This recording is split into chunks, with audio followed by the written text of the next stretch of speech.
Welcome to the Ask Historians podcast. All right, welcome to this latest episode of the Ask Historians podcast. It is, I'm SteelCan909, joined here with Iphicrates, also known as Roel. I'm not going to try and pronounce your last name because that would be very offensive probably to many speakers. And with Dr. Bret Devereaux, who you guys may know from his popular blog, A Collection of Unmitigated Pedantry. So I'm going to go ahead and let them introduce themselves, and then we will go ahead and get started on our topic today of public history and kind of the ways that academics and other history-adjacent people can interact with just everybody in the field, outside of necessarily the bounds of academia, outside of the bounds of our subreddit, and just kind of what that process looks like, who's involved in it, what do they do it, why do they do it, and so on. So, Dr. Devereaux, if you'd like to start us off. I am Bret Devereaux. I am a PhD ancient historian, vaguely affiliated with the University of North Carolina at Chapel Hill. And I write a I am told popular and I don't believe it weblog, history weblog, a collection of unmitigated pedantry. Yeah, so I'm Roel Konijnendijk. I've been a guest on the podcast many times. Obviously, I'm a regular and moderator of AskHistorians, so I don't really feel like I'm the guest of honor in this particular podcast. But I thought like it would be an interesting way to do this just as a sort of group conversation rather than just having a single person interview our actual guest, Bret. And that is partly just because this is more of a meta conversation, I guess, to some extent about the kind of things that we both do, but also because Bret's own work on this blog ranges so widely and crosses into so many different fields of expertise that we actually couldn't possibly find a single person to try and joust with him on any of that. So it should be really interesting. I'm really looking forward to this. And dear listeners, I realize you cannot see this, but I want you to know that Roel is actively digging a series of defensive ditches right now. This is what I do all the time. You just assume it. Like, just assume that I'm working on some earthworks. Yes. Love it. So, well, I just kind of wanted to get started then. So, obviously, all of us here are involved in public history projects. And many of us have not, it's not just a hobby for us. I know both of you guys are in academia. You guys are published authors. You guys, you have articles, books, all that kind of stuff out there. You guys have been in YouTube videos, all that kind of stuff, whereas I teach high school. But we're all doing public history in some fashion. So kind of what I wanted to start with was with you, Dr. Devereaux, for the what made you start the blog? What was the kind of the process behind, this is what I want to do outside of the bounds of the traditional academic classroom, beyond the bounds of traditional academia? And then, did you have an idea going into it? Like, I'm going to incorporate my research. I'm going to incorporate the things that I'm interested in. Or was it a kind of there are probably questions out there. The first thing that I saw your work with on, and was probably a very popular thing for many people who reached you, was your takedowns or breakdowns rather of Helm's Deep and the Battle of Pelennor Fields in The Lord of the Rings. So can you just kind of give us a little bit of background on where did the idea originate from? Yeah, so I mean, of course, the irony here is that I did not expect to get an audience when I started, and I'm still somewhat baffled that I did. But I thought it was important. History in general, and this is also true for classics, and therefore ancient history would sit to the intersection of both. I mean, these are fields that are in some ways, I think, under siege.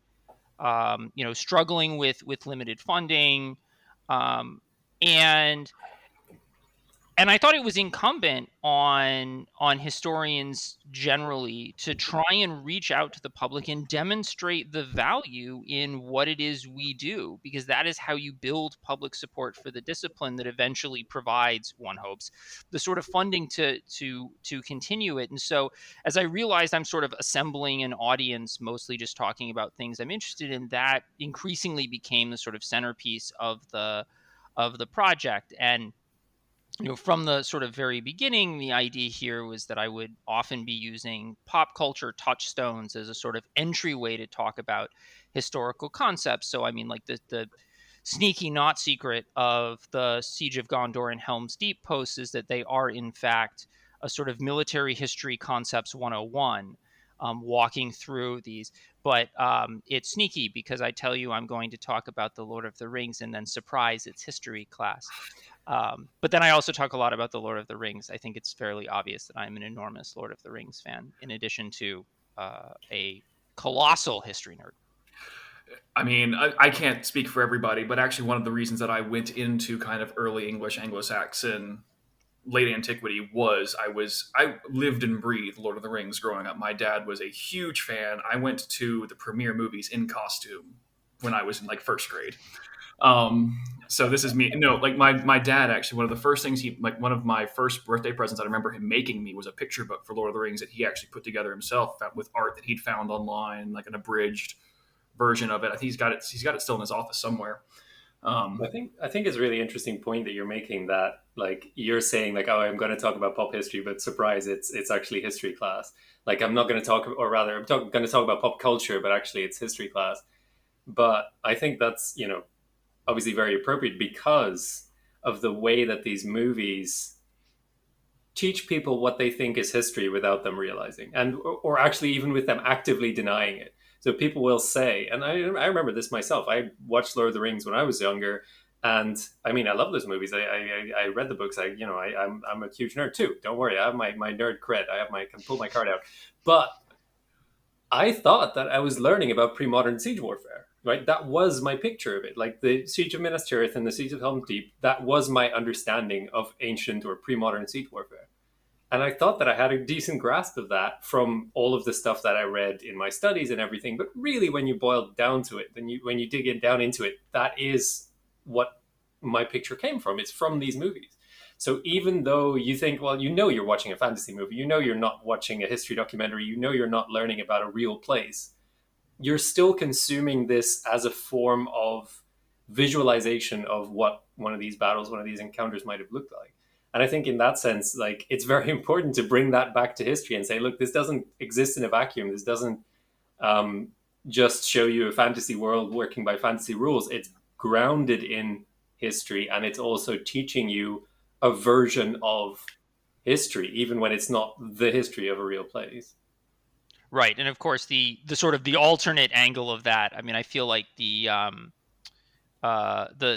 devil to my Lord of the Rings angel is probably Game of Thrones, and trying to sort of point out that, and here the issue is that both the showrunners for Game of Thrones and George R.R. Martin make claims about the historicity of their work, which I don't think their work backs up. It's fine as a fantasy novel, but there are some claims there, and what they're engaging in is not the Middle Ages so much as medievalism, and that needs to be discussed, right? That needs to be brought out into the open. Someone should be talking about that. That actually leads to a question that I had. So in the breakdowns on your blog, like you said, you mentioned you looked at we mentioned the famous sieges in Lord of the Rings. There's also the various, I believe you've done a series on, for example, the outfitting of Lannister soldiers in the Game of Thrones. You've done bits on the Dothraki and why they don't work as a historical, like they're completely nonsense. And so this was actually a question that kind of just in that area of medievalism, because obviously Professor Tolkien, he was a medievalist. Like he did Anglo-Saxon languages. He was very rooted in a sense of history. And was that something that you noticed in writing your blogs, in writing these posts about the differences between these two?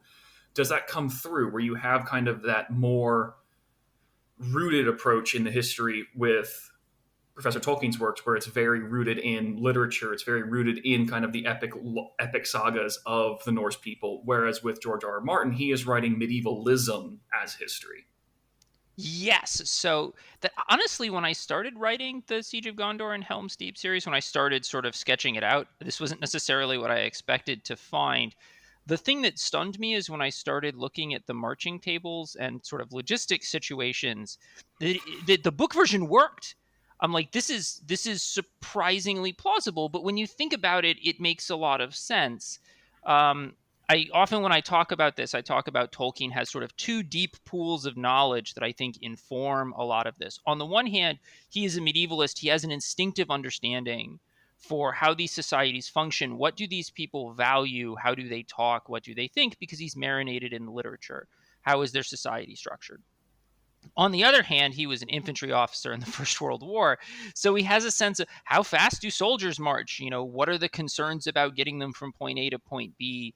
And what does at least one form of battle feel like, that I think comes out very clearly as well. And so that is rooted, is grounded in a way that that I think other fantasy literature struggles with, because those particular experiences and expertises come out really clearly in his writing. And it was a sort of a delightful realization when going back over these battles. And that was the sort of moment it clicked that, like, I can actually use these to sort of demonstrate these concepts, because these concepts are here in a way that, if it was all just straight up nonsense, then I couldn't do much with it except, poke fun at it. So that actually, and then that kind of just sticking with the fantasy topic, and I swear we will talk about other things as well. I'm just a big fantasy nerd at heart. So when you were crafting this, was there kind of a decision-making process, like, oh, people in history like Lord of the Rings. If I write this, some people, maybe not as many people as I'm thinking, will see it? Not really. I was just like, I like Lord of the Rings. I'm gonna go with this. I have to admit, the what goes on the blog is almost entirely stuff I am interested in, occasionally leavened by things my patrons ask me to write about. But otherwise, yeah. And you can kind of actually see my interest sketched out in the blog, which is why a blog that is normally about military history, like, took a vacation to, like, spend 5 weeks talking about farming. We're just gonna, like, full stop, it's time to talk about spinning and weaving, because those are just my interests coming through. And so I guess it's just my good fortune that a lot of people share my weird, obscure curiosities. But yeah, I have not really sort of planned for exposure. Obviously I can see which posts get more read than others. I can be continually sad that not nearly enough people have read the post on Duoda of Uzes' Liber Manualis. Well, I think this is a really interesting aspect of what you're doing, because I have been wondering whether you deliberately did something like write those posts on agriculture, which are really set your blog apart from, I think, a lot of, especially military history, forms of pop history. Like, if you look on YouTube channels and things like that, a lot of them will focus almost exclusively on wars and battles. The fact that you actually did some, like, actual serious detailed work on daily life, on agriculture, on making cloth, things like that, I think that really, that's really precious. And I was wondering if that was something that was purely driven by your own interest, or whether you were deliberately saying, because I mean, we do this on Ask Historians quite a bit, like, okay, we have an audience here, what do we want them to be reading about, rather than just reading the same things over and over again. Yeah, it's kind of like where somebody asks a question about, this happened to me. I wrote an answer about this on the blog, on Ask Historians, not too long ago, that was asking about the historical accuracy of people of color in Scandinavia. I'm like, now I've got you here. We're talking about medievalism. We're talking about colonialism. We're talking about the history of depictions. We're going to talk about the Nazis in there, because your question is a good one and it's a valid one. But we have to also, now that I've got you here, let's break this down a little bit. Why do people get so up in arms about the imagined white space of the Middle Ages? Yeah, there is certainly some of that. The Fremen Mirage series, I think, is perhaps the most obvious. Is sort of like, now that I have you here, let us make an intervention. Though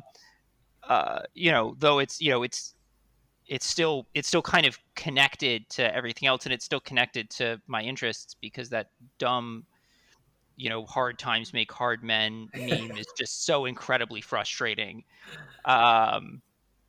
And Yeah, I had to write about that on Ask Historians as well. So yeah, we have to deal with the same shit. It is the like worst possible predictive system for trying to understand who wins in wars, which is what it really wants to understand, um, especially especially who wins in wars now, where uh, the great losers of the wars of the 20th century put a lot of stock in masculinity, and then got generally trounced by armies that were, for the time, more open to women, more open to minorities than they were, because it turns out that in a war that's about manpower and resources, your willingness to engage alternate sources of manpower and resources is how you win. Um, uh, but so, I mean, there is an element of intervention. The textile production series, I am very interested in textile production. That fit with my interest, but I knew the moment I was doing farming and ironworking that I was going to do textiles too, because we have these two very masculine coded um, industries. Like, we're also going to do this very feminine coded industry, because we need to talk about this. And so there certainly is an element of that, but mostly my interest drives it. Mostly, I mean, there are exceptions, and of course there have been moments where I felt like it was incumbent on me, since I am the face of history for a lot of these readers, to sort of make some broader comment. I mean, back in February, I sort of stopped the blog to like, okay, we're going to talk about some modern warfare concepts that you may need to know right now, for reasons. And I'm trying to be responsible. I'm trying to sort of do the work of a historian. But on some level, I think I joke that if you dig down far enough, every historian's specialty is, I am a historian of things that interest me, and that is certainly true for me.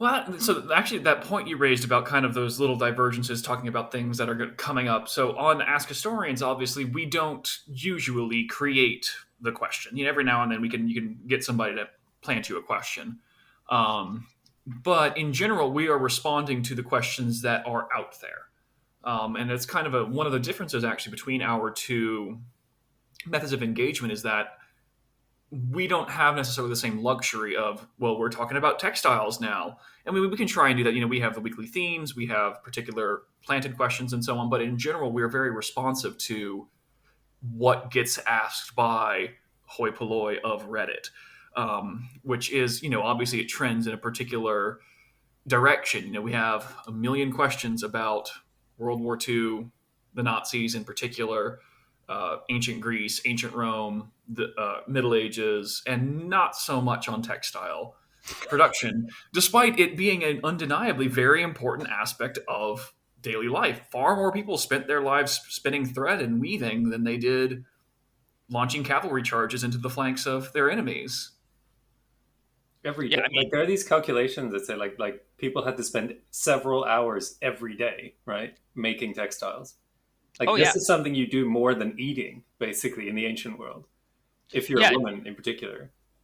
Yeah, no, I've done some of these calculations, and I mean, it's clothing a household at a minimum standard is a 40-50 hour a week job.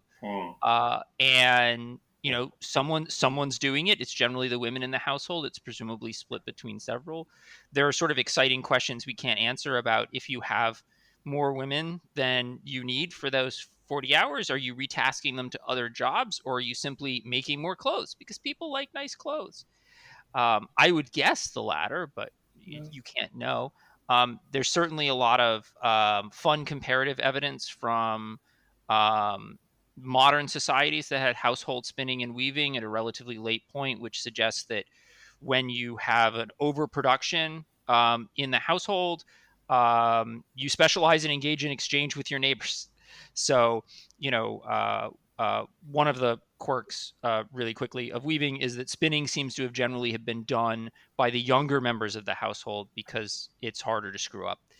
And so if you're a family with, say, 3 girls, well, you have more spinning capacity than you need, so you're gonna acquire additional fibers, buy, trade, whatever, and then buy, trade, loan out additional thread to your neighbors who, back to the farming post, horizontal connections are your protection against catastrophe, because your neighbors will help you out when something goes wrong. And that kind of thing. And no, so it was this incredibly important task that people don't ask about. And I think that speaks in some ways to some of the difference between what I'm doing and what Ask Historians is doing, and the value of both approaches, because people have questions they want answered. But then there are also questions people don't know they have. That's a good point. One of the things, so I teach high school, I teach several AP classes, and one of the things in like AP classes is the curriculum is very strictly defined. I don't get really the chance to talk about some of the things that I would like to teach, or that I know that my students have questions about. Because, well, the AP exam is going to test your knowledge of different types of interconnections in the years 1200 to 1500. So we've got to talk about the trans-Saharan trade and all that kind of stuff. And we don't really get the chance to delve into these kinds of questions that you may not even know that you have yet. And now, obviously, there's some ways around that. I can incorporate other things. We might have some time in class where we can do more general questions and so on. But that was actually kind of related to, so you mentioned that the blog is driven by your interests. Have you ever, so can you think of any other examples? So you mentioned the Modern Warfare one in February for obvious reasons. Have there ever been any other instances where it's like, okay, I need to address this, I need to talk about this, because people are going to start engaging with this new topic, this new idea or something that has come up, and are not necessarily equipped to do so in a manner that is necessary? So, I think the examples are relatively few. I talked about Greek tyranny in January of 2021 for reasons. Usually when I'm doing something like that, in part because of the kind of readers I have on the blog and the way that they tend to interact with it, I'm often pitching those pieces to external publications. I write reasonably often for foreign policy. I kind of have that door where I can be like, hey, you want to run this? So if I, for things that are sort of the moment, and part of that is just the sort of honey on the cup approach that the blog takes, that, frankly, if I get too overtly political and people can't see, podcasting is a very visual medium, people can't see I'm making quote marks around political. Certain people get very, very upset. And, in the end, I see the blog as an extension of my educational mission rather than my politics. And so things that are an extension of my politics or a sort of activism mission, I tend to do other places. And then I mentioned that I've done them in those firesides, the sort of weekly roundups when I don't have anything major. I guess this brings us to this like an interesting aspect of that, which is that you do seem to have a sense of who reads your blog, like what kind of people these are. Like, could you say a little bit more about like what kind of audience you're speaking to, and whether that's the audience that you were hoping for, or whether you're like what you would like these people to know, essentially? Yeah, it's interesting. What can I say about my audience? So, my audience seems to be fairly politically diverse, at least to judge from the comments. They often don't seem to know that. So a lot of the commenters seem to assume that they're in their own political bubble until they suddenly find out they're not. More people should get out of their own political bubble. Anyway, it's interesting. Obviously, people reading a blog on the internet tend to be very online.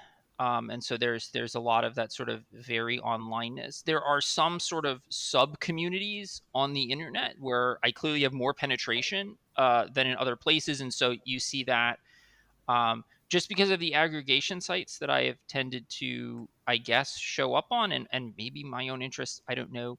I tend to have a lot of folks whose careers are in the STEM fields, reading along, which is interesting. It's not something I expected, but I think it's good. STEM folks need history too. And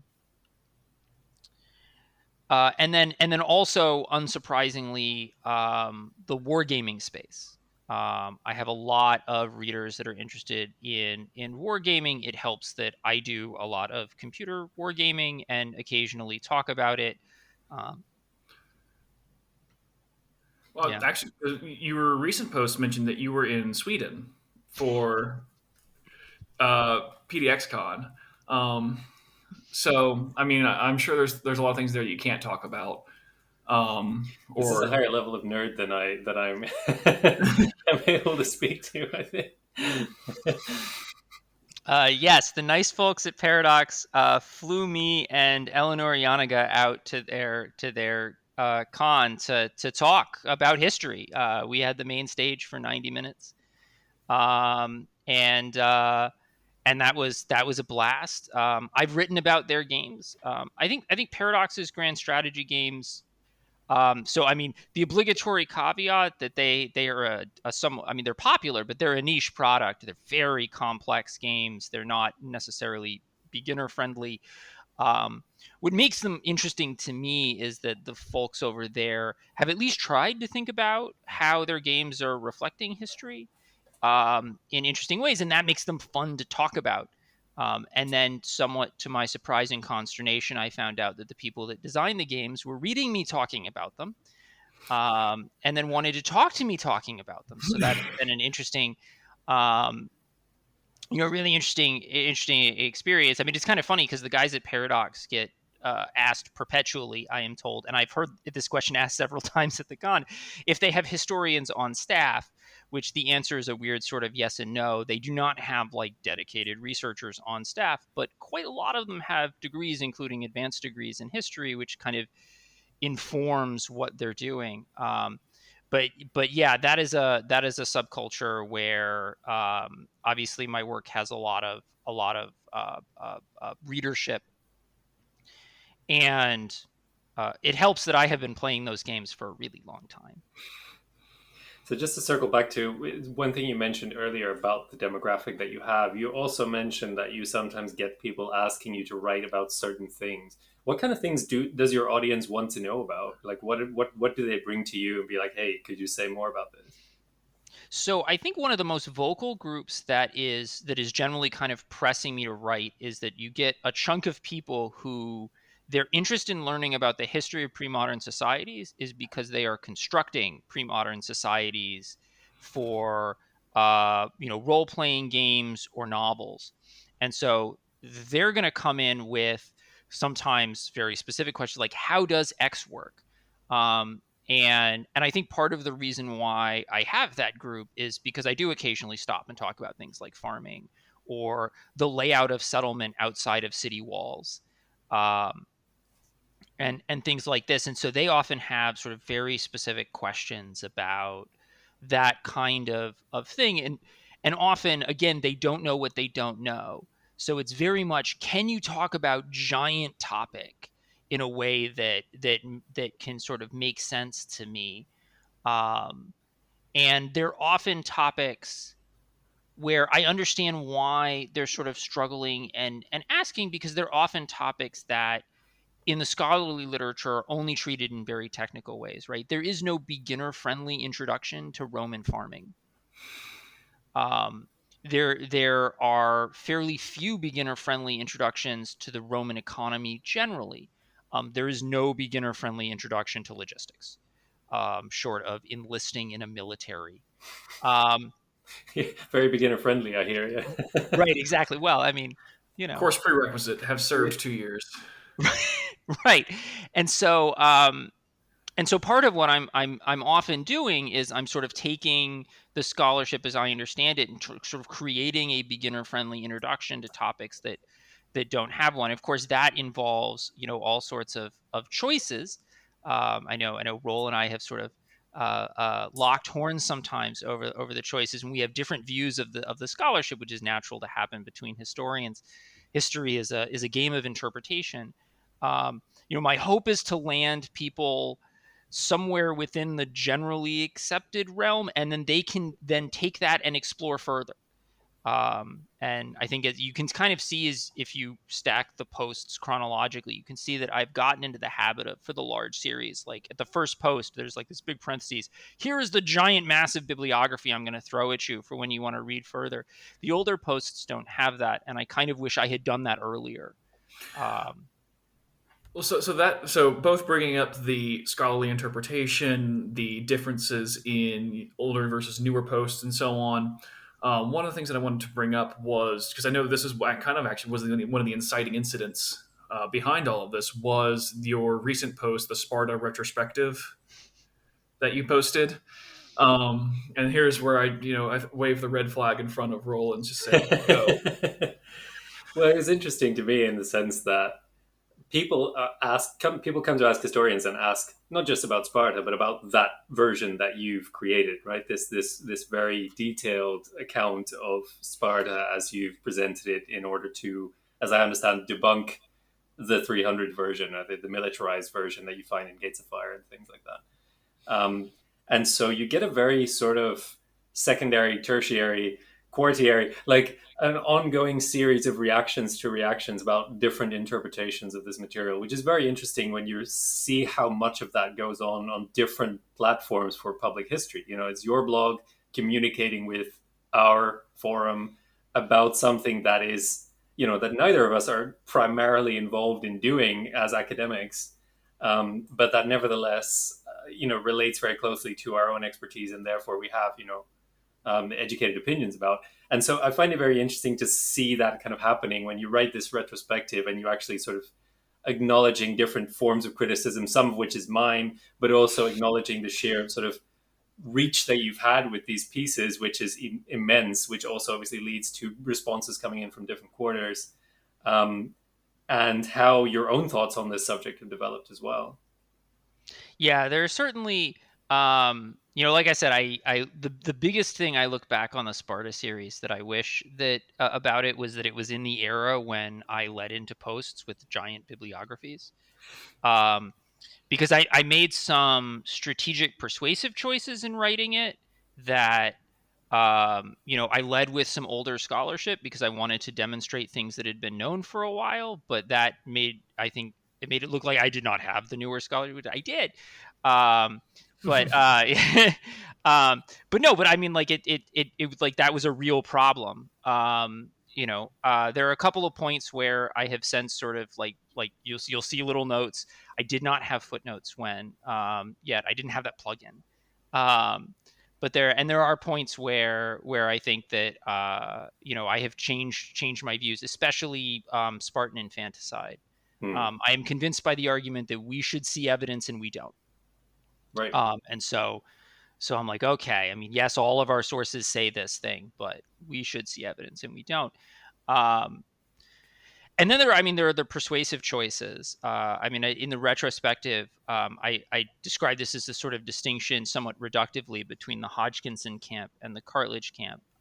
I'm not a pure partisan of either. I think they both have valid points.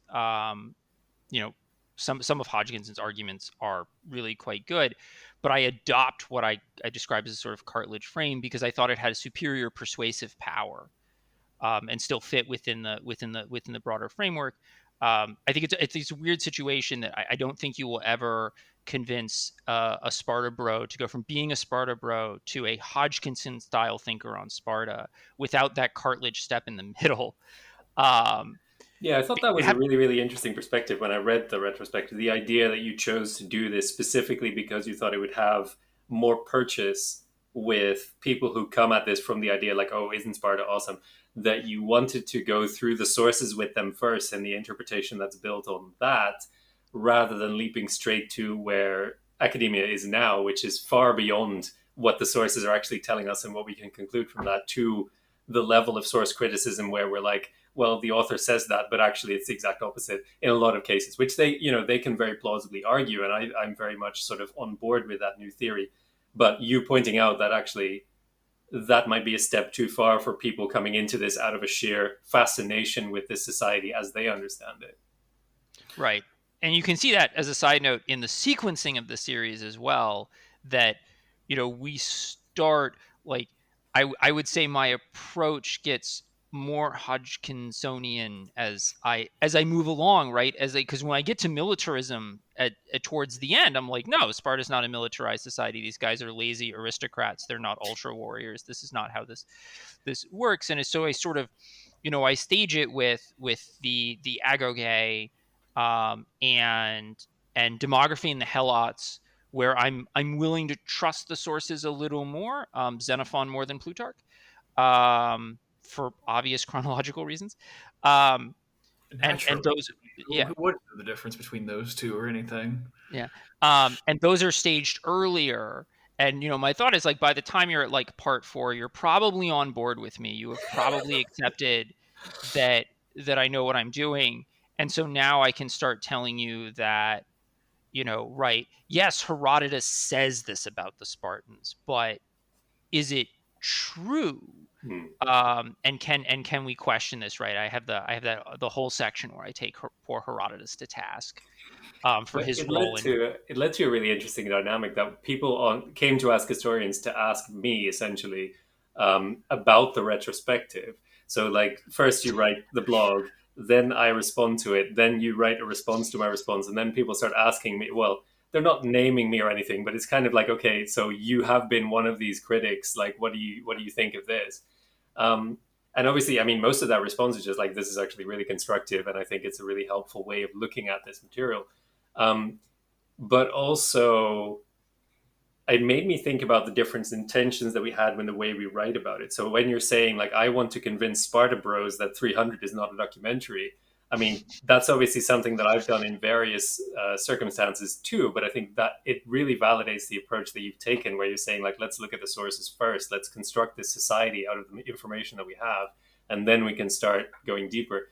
Whereas for me, as a poster on Ask Historians, my primary purpose kind of is to not reconstruct that society from scratch and give a long sort of introduction to what it's like, but rather to address specific questions using the latest historiography.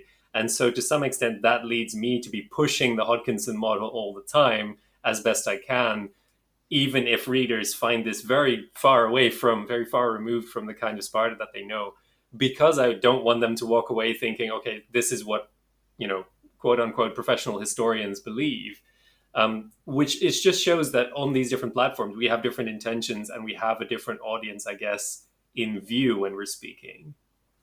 Yeah, and I mean, to be clear, I mean, if a reader ends up with sort of my mental model of Sparta or your mental model of Sparta, I'm like, either of those are good. That's fine. I just don't want them to have Stephen Pressfield's mental model of Sparta. I mean, yeah, we were losing that battle, but we fight it anyway. Right. No, I mean, endlessly losing that battle. Yeah. But I mean, heaven help me, I think his latest book is set in the first century AD Roman Empire. Make it stop. Thankfully, we don't get a lot of questions about his book on Alcibiades, which I haven't actually read, but oh no, it's a whole thing. Yeah.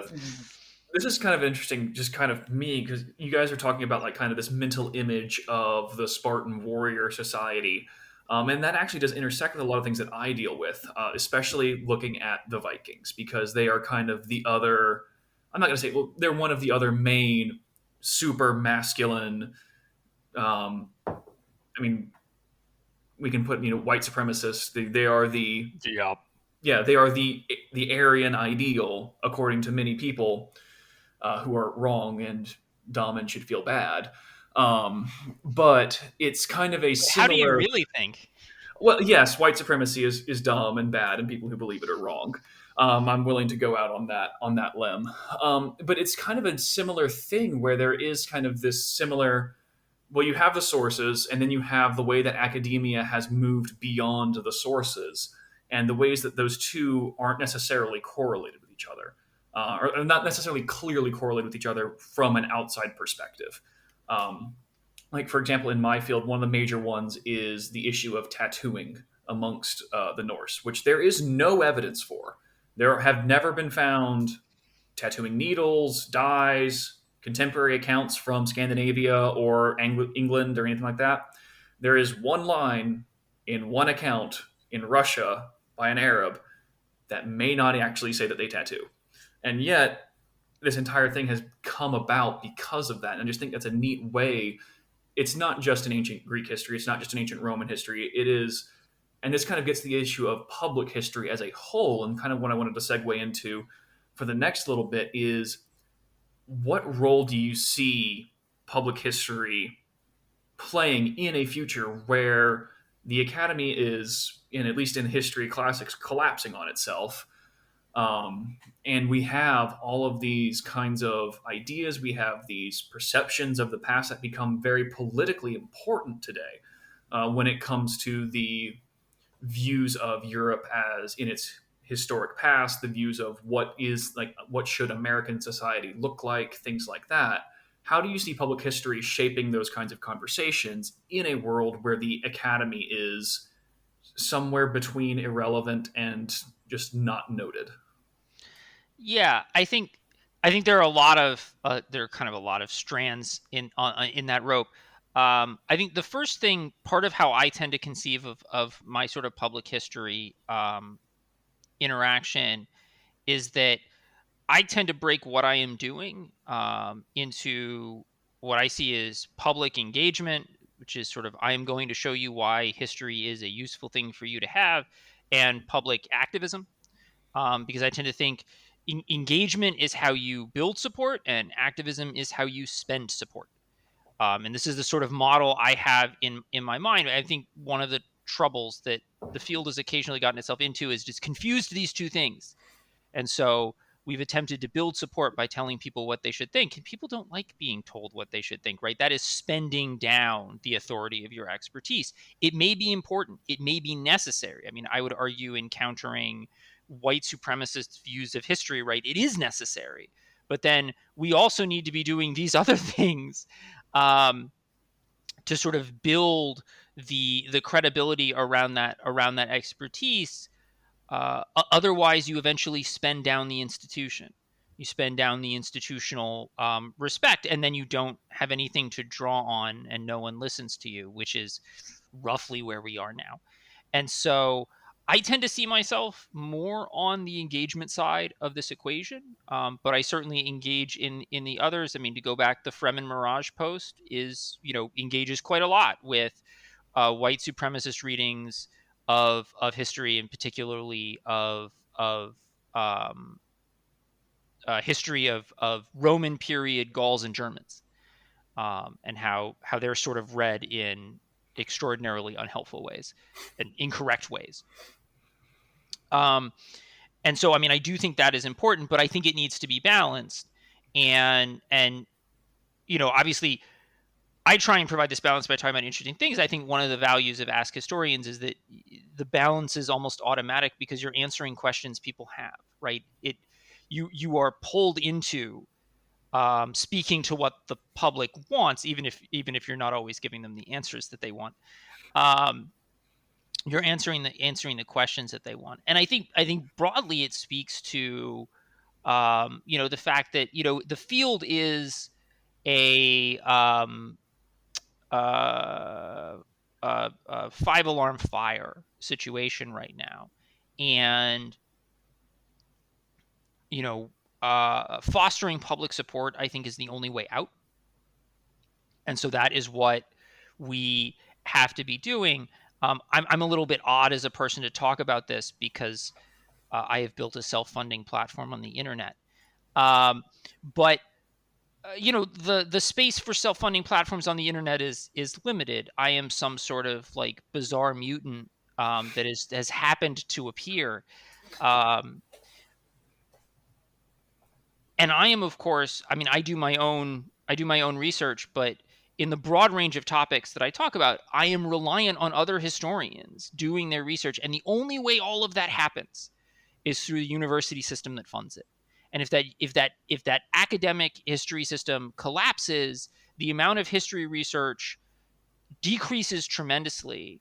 Fields that are currently moving freeze over, and I don't have any new research to present to you in an engaging way, right? Like the whole system breaks down. And I do have a post on this entitled How Your History Gets Made, which kind of goes through the stages and the connections here.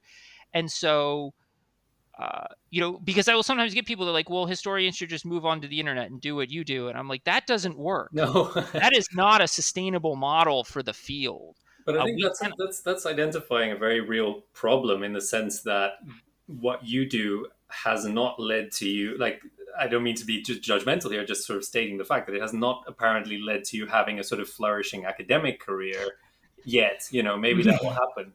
Hopefully it will happen. But for now, it's clear that there isn't a recognition that what you do is of value to the academy, whereas what you do is clearly of immense value to a large audience of people that you've captivated, who are willing to, spend their money to keep you doing what you're doing. So there is a disconnect between what you're doing in order to, as you say, like, get validity and legitimacy to the academy, and the academy's recognition of that effort, which has become so completely detached that, you're almost the embodiment of it, right? You have become detached from the academy to do what you do for the academy.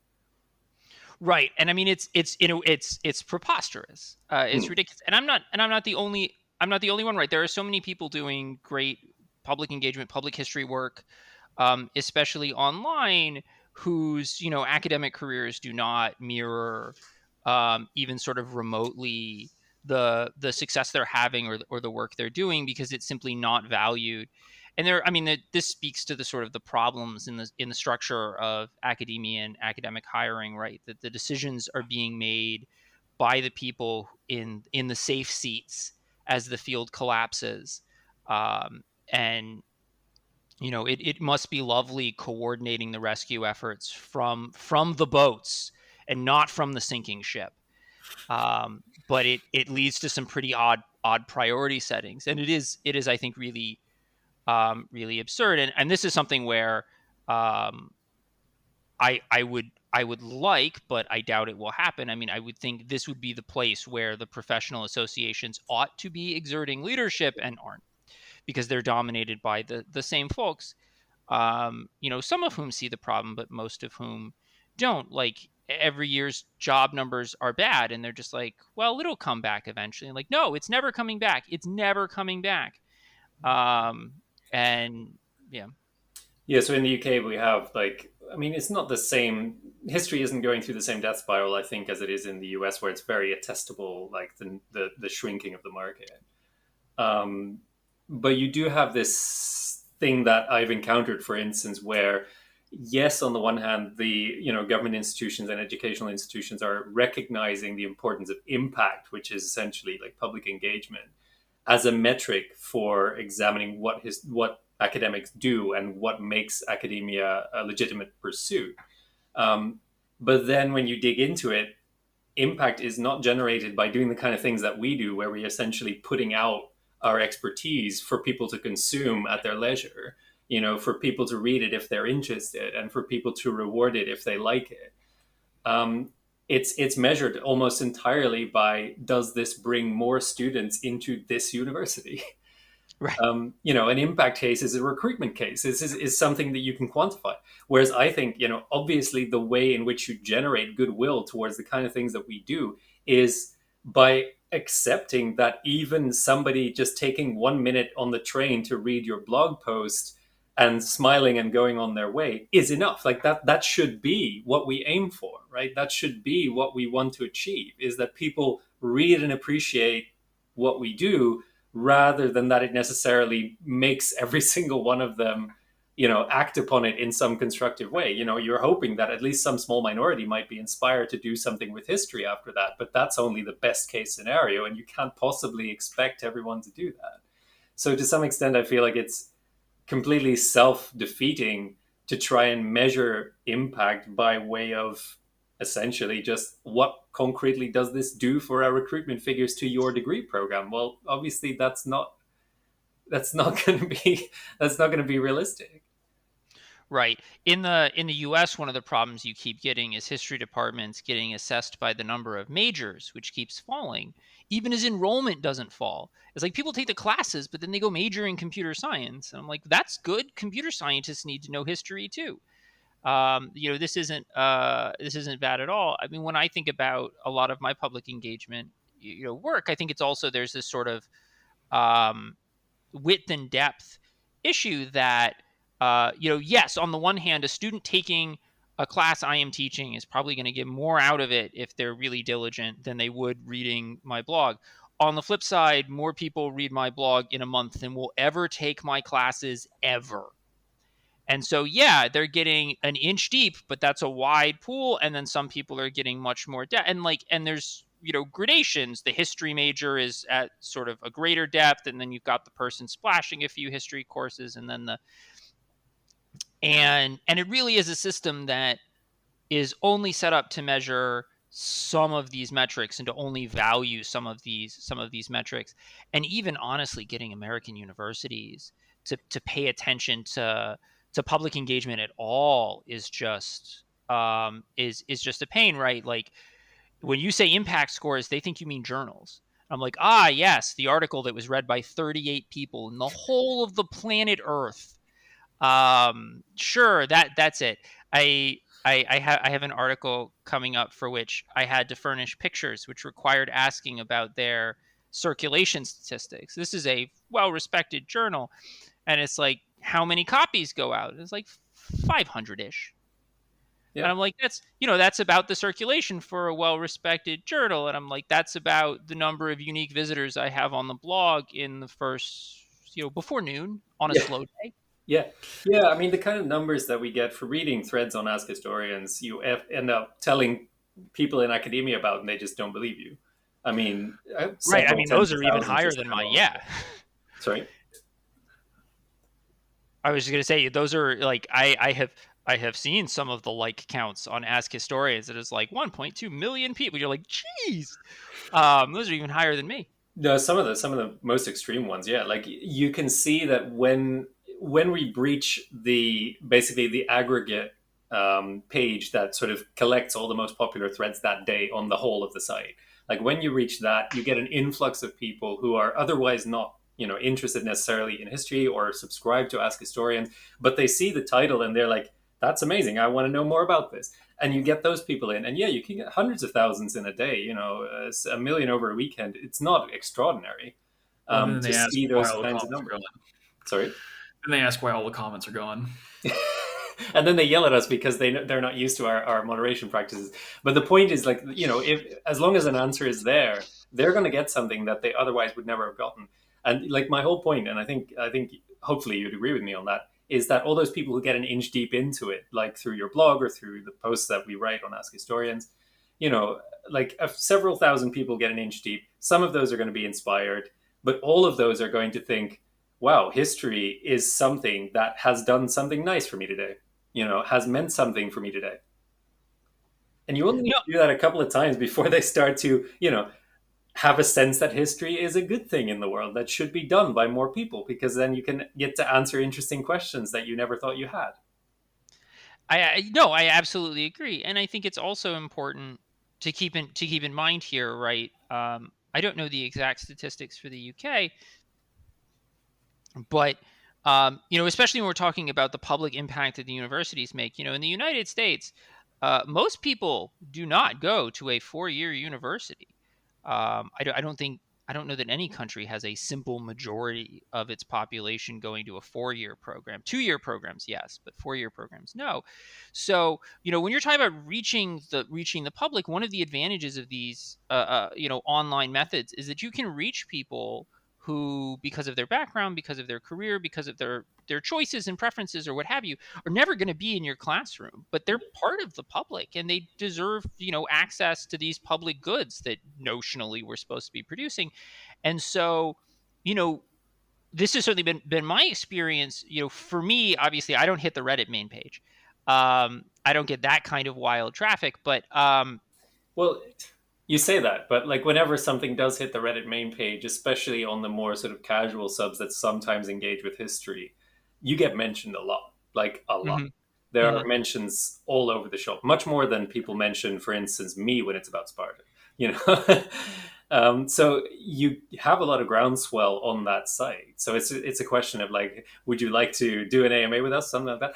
Like we can get you these numbers, but it shows that there is a huge range, and as you say, from very broad range of backgrounds, who will read that blog and who will read posts on our sub as well. It's kind of so you get something out of that. it's kind of similar to like my first steps when I was first read your blog, 2 years ago, wherever it was. It was like, well, I like Lord of the Rings.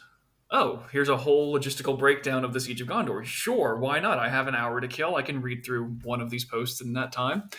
And from there, like I showed that to my dad, showed that to my sister, who were also big Tolkien fans, and they didn't know that they were interested in that kind of detailed breakdown of what is essentially logistics, military history, but is a public history service. Like when they think of learning history, they're thinking, God forbid, a History Channel documentary, a university lecture course, or a book or something like that. It's not like their ideas of how they consume history are very different from how a lot of the ways that we're trying to make people consume or offer for people to consume. We cannot yet sit them down and force them to read.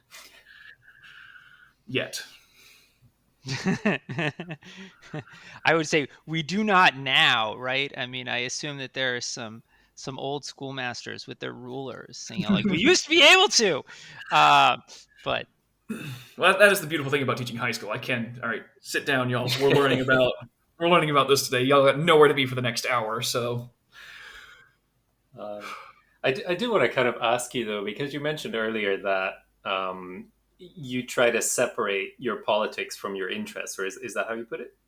Yeah. So I'm kind of interested in how you go about doing that, because I think one of the things that we find on Ask Historians, and I think increasingly over the years have found to be true, is that is not usually possible, because, and increasingly, especially in polarizing societies that we live in, the truth has become a partisan subject. It becomes increasingly difficult to say anything at all without somebody else telling you that it's a political statement. And so I don't know how you feel that you can separate politics from your interest, especially when you say that essentially what you're doing on the blog is almost a political act. It's about trying to convince people that a certain thing that has very little political capital should have more. No, that's true. And I would certainly say that my effort to do it is imperfect. I guess I would say that I separate questions about policy. And part of this, I suspect, is also as a military historian, in the way that I was trained as a military historian, right? I have this kind of one eye always on contemporary security policy. This was one of the virtues of coming up through UNC Chapel Hill, which is one of the few very good military history programs in the United States. And so there's a sort of, there is talking about the past, and then there is explicitly talking about current policy. I absolutely think that there are present tense implications of some of the past tense things I talk about, and I may not be drawing attention to that, but I think that that's there. What I tend to avoid doing on the blog, with a few exceptions, is sort of very explicit present tense. The policy we should adopt is X, and here's why. I do that other places.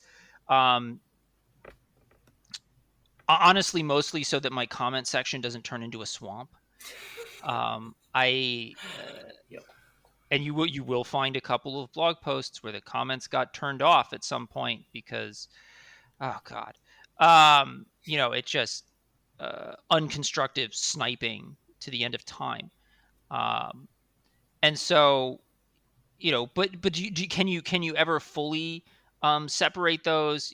I think not. I am amused that every so often someone gets terribly angry at me and attempts to guess my politics as a part of like, well, you're just dirty, rotten, whatever. They're usually wrong, which is really funny. But I think, speaks to the potential of kind of adopting that sort of strategy of, I'm going to be a historian here first, and sort of present, this is the history. You can interpret its contemporary relevance as you like. Obviously, it's going to be shaded by what I think is important. I think you'd have to be a little blind not to see, for instance, that I'm a real fan of history from below. I tend to prefer the histories of non-elites to elites, and that that might have implications in how I think about society. But more broadly, I think it's a question of people are coming to me for my views about the past more than necessarily my views about present policy. At least when I'm not arguing about economics pundits on Twitter. Oh Lord, there's a can of worms we don't need to open right there. Don't say economists. No, it's funny because on Ask Historians, especially the moderators, also get called out for being like, we shill everything. I think according to our users, like sometimes we're fascists, we're communists, we're everything. Yeah, absolutely. No, we're every kind. We're obviously Nazis, but that's like the cliche. Like all moderators, somehow it's appropriate to call people Nazis just for enforcing any rule whatsoever. But yeah. No, I have been placed on every part of the U.S. political spectrum, and occasionally on the political spectrums of countries which I do not live in. Yeah. So it's really. I mean, I would assume that on Ask Historians, if you're not living in the States, that probably happens very often. They're like, Roel, you're a dirty rotten, and then whatever political party, and you're like, I don't live in your country. I don't. What? No, I don't care. It's like, quick, name 3 political parties from the Netherlands. So that actually gets to something that I've kind of wondered about, because in my experience on Ask Historians, and Roel, I'm sure you can attest to this as well, in some cases you kind of build a name for yourself.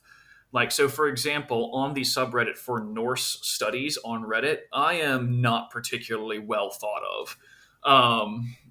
And because I have terrible self-control, every now and then I go in there and argue with them, because I make bad decisions. But I was kind of curious. So for both of you, how do you guys respond to negative pushback on public history? It's like, so say you've laid out, and like, this is something I'm sure your comment section has. I don't read the comment section on your blog posts. I love your blog posts. I don't read the comments on them. That's a kind of a rule I do for all things. I don't read YouTube comments. I don't do any of that. But like, when you get pushback on, so you mentioned the Sparta series, on any blog posts in particular, and Roel, if there's anything that you wanted to chime in on here, because a lot of the times I'm curious, like, what is the role? Like, how should we, as public historians, push back against people who are either mischaracterizing something, incorrect about something, or, I mean, in the case of Ask Historians, fortunately, if there's somebody who's like, repeating neo-Nazi talking points, it just ban them. But I'm just curious, like, when there is an area of gray where it's not an outright get rid of them, and not just praise for what you've done, how do you navigate that kind of space between, I accept what you're saying, but here's why you're wrong? So obviously the first step is to dig a ditch when you're facing hostile activity. My work here is done. Yeah, obviously. So I moderate my own comment section, which means I have to read it. I don't recommend anybody else's. My comments are actually usually pretty good. One thing I find is that, and this is more possible on a blog than it would be on a platform like Reddit, where you guys get a lot of influx outside of your community. For me, a handful of regulars make up a lot of the comments, and so you can kind of create a sort of community. And as the person who's writing the blog, the behavior you model is the behavior a lot, but not everybody will adopt. And so I certainly try to model the sort of high degree of intellectual charity and generosity, kind of the cheerful warrior in the hopes that that will influence other people. Um, I don't wade into my comments very often.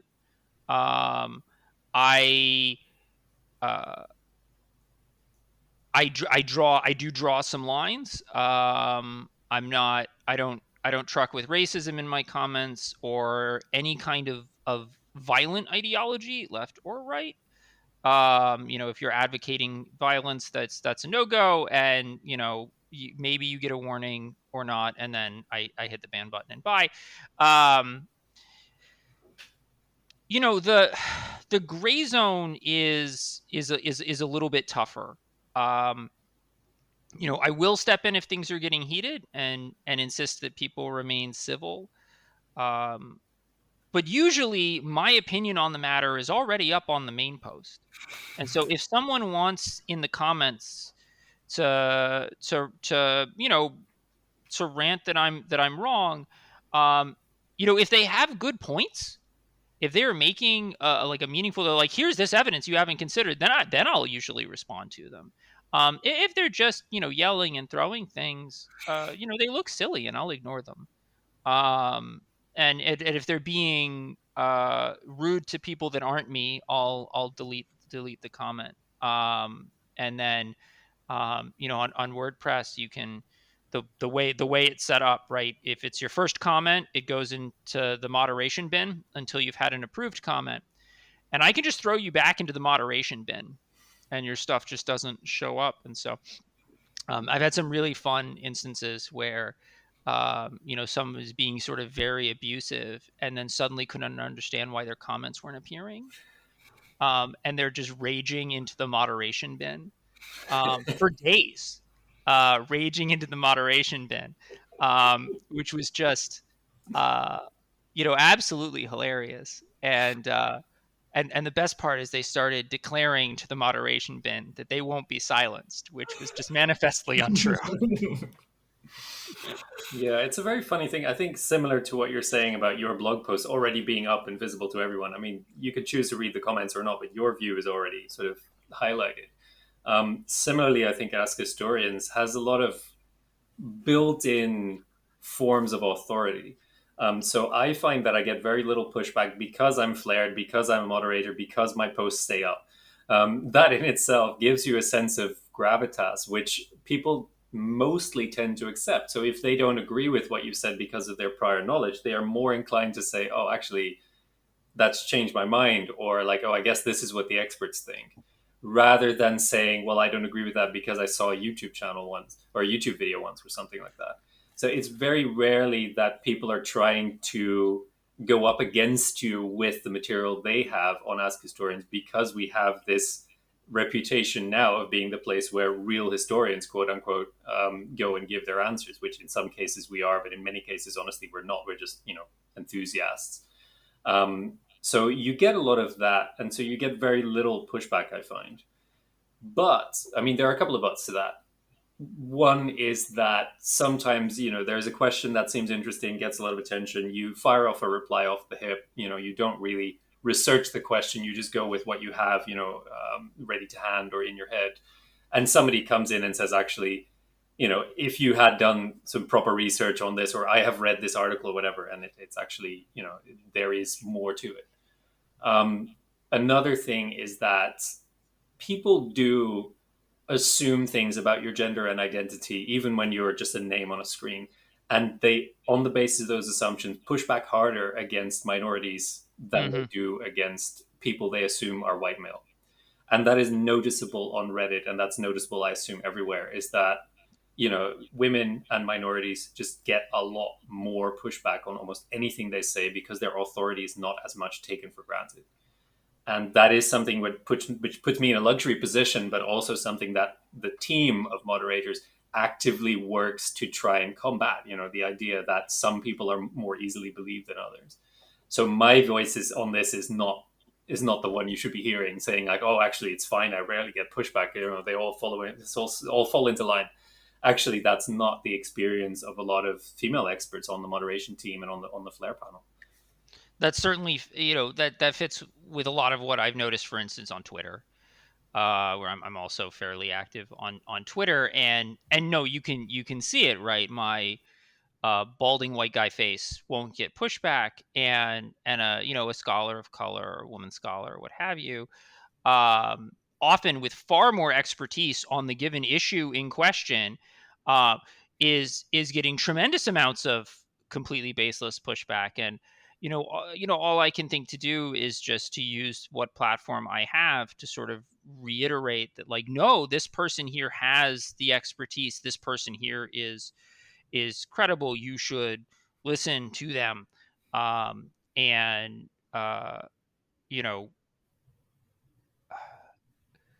but it's a problem. It's a problem online. It's a problem in actual physical classrooms, that I'd like to think it will eventually go away, but not quickly, surely. But no, I mean, that is a real problem. um, yeah, the blog is a single author enterprise. There's the just me, whereas, yeah, on a Reddit, you really do have to, you will really very much see this in practice. On that note, actually, the blog being a one-person enterprise, how do you picture yourself as an expert on all these different things that you write about? I mean, how do you get to the point where you say, okay, I know stuff about all these different things, and I'm confident enough in that knowledge to be able to write, long and detailed blog posts about this stuff? I mean, I'm hesitant to write anything outside of Greek history. And even within Greek history, don't ask me about certain aspects of it, religion or things like that, because my expertise is quite narrow. And because I guess from an academic background, you're also taught, like, it's very dangerous to step outside that expertise because you do not know what you're doing unless you've been immersed in that kind of tradition. So how do you try and overcome that barrier? How do you get to the point where you feel like, okay, now I know, now I have something to say on this? Yeah. So on most topics, the first thing is I see myself as almost a translator, translating existing scholarship for others, where I'm like, this is not my original thing. Here's what I'm working from. I'm not saying anything new. I think some of the confidence just comes from, I don't want to know if I want to say have had the opportunity to teach very broadly or have been made to teach very broadly. So it's at some point, like I said, this is an extension of my educational mission. I've taught on, the Bronze Age, Egypt and Mesopotamia, on Greece and Rome, Middle Ages in Europe and the broader Mediterranean, early modern Europe. One of the courses I teach is a global history of warfare from prehistory to yesterday. That's a doozy. Yeah,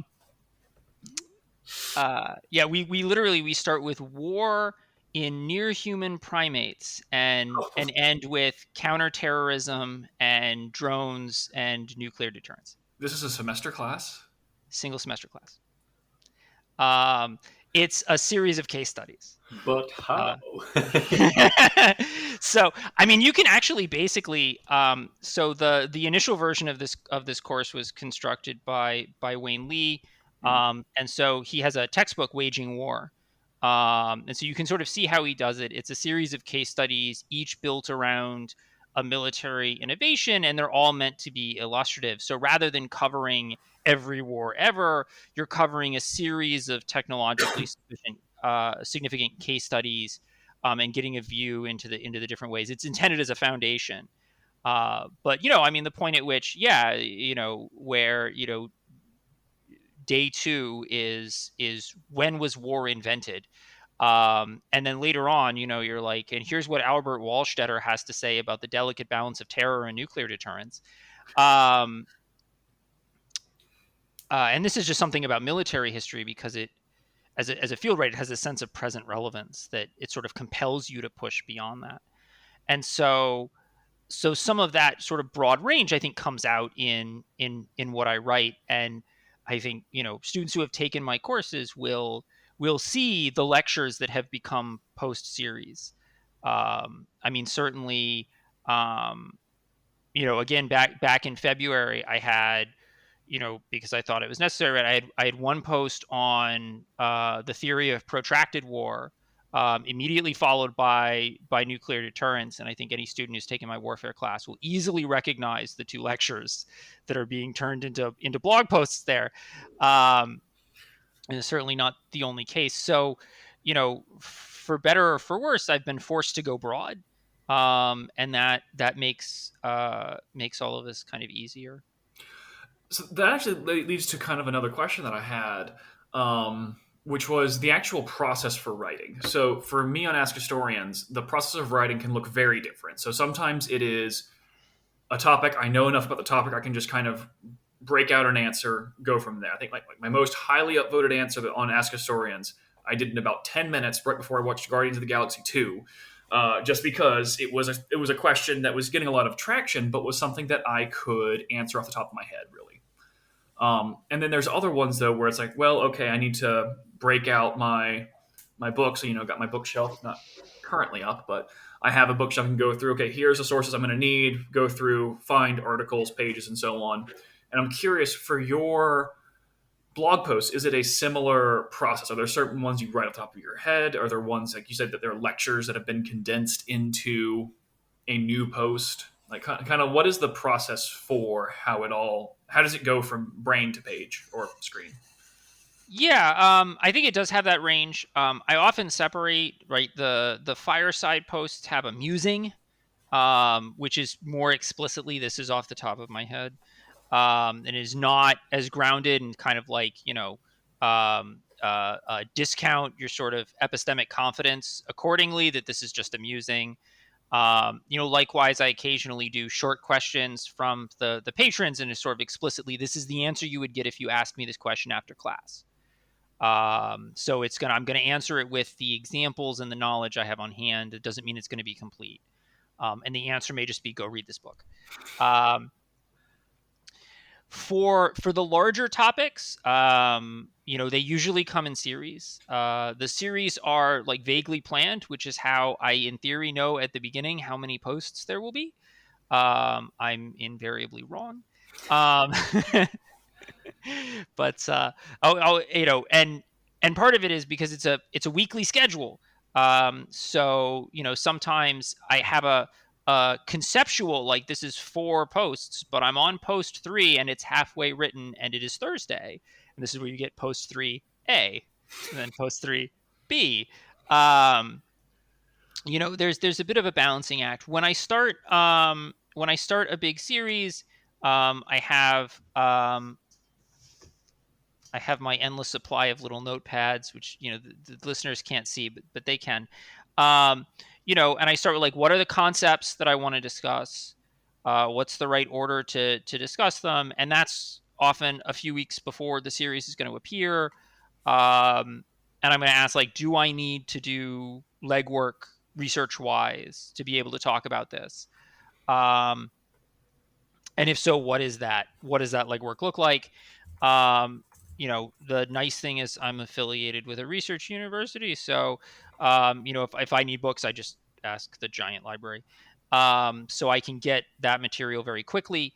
And then,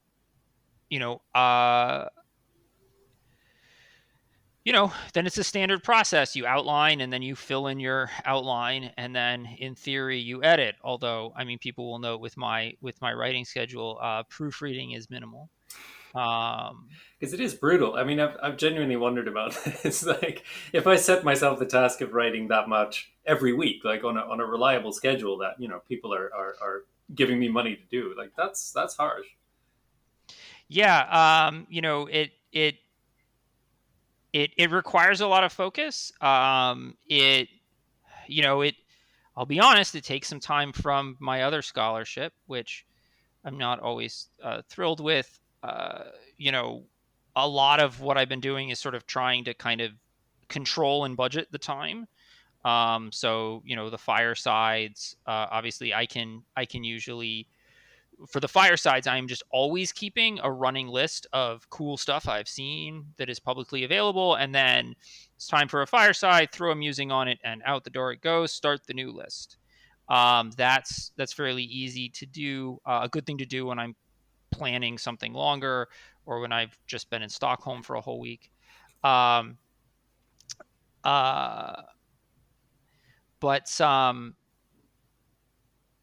yeah, it's maintaining the steady pace. It's also, of course, this is why they're broken up into series, right? You get a sort of complete thought that takes place over often a whole month. It also helps that I am terribly long-winded, and so these explanations, and some of that is frankly is also just know thy audience. Sometimes paragraphs of what I am writing on the blog could be a single sentence of academies that no one would understand. that that I have to sort of okay, I have this topic, and let's fold this out and pull this out and get a sense of what does this mean? What are the examples? And so the sort of research density of what I am doing is lower simply because of the need to explain things in a way that is digestible to actual people. Whereas God knows I'm a terribly slow writer of scholarship, which is probably why I don't have a job.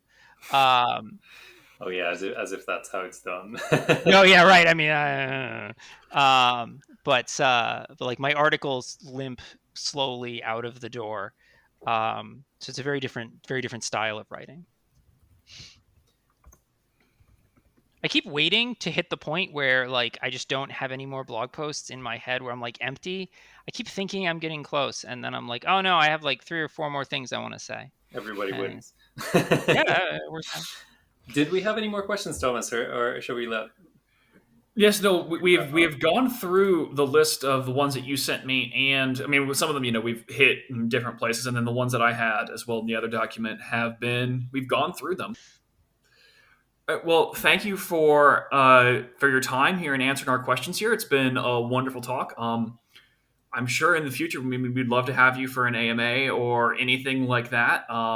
Otherwise, if there's any concluding remarks that you guys would like to leave with our audience, or if we could, are we just ready to wrap up? Never forget your ditch. Yep. Just, as I've been on record saying, if you're done digging one, dig another. Yeah, no, multiple ditches is important. Is this where I reveal that I got that point from reading your blog? Or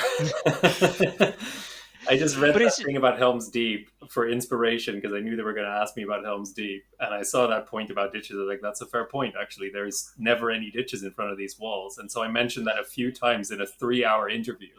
And they kept all those times that I said that. And they cut the whole thing down to 20 minutes. So it sounds now like I'm obsessed with ditches and this is my thing. I just want everyone to know this is Bret's thing. I have nothing to do with it. Well, you all have heard it here. We now know who to properly apportion the blame for the ditches meme to. And with that, we will go ahead and sign off. It's been wonderful talking to you guys. Thanks for having me. Thanks very much.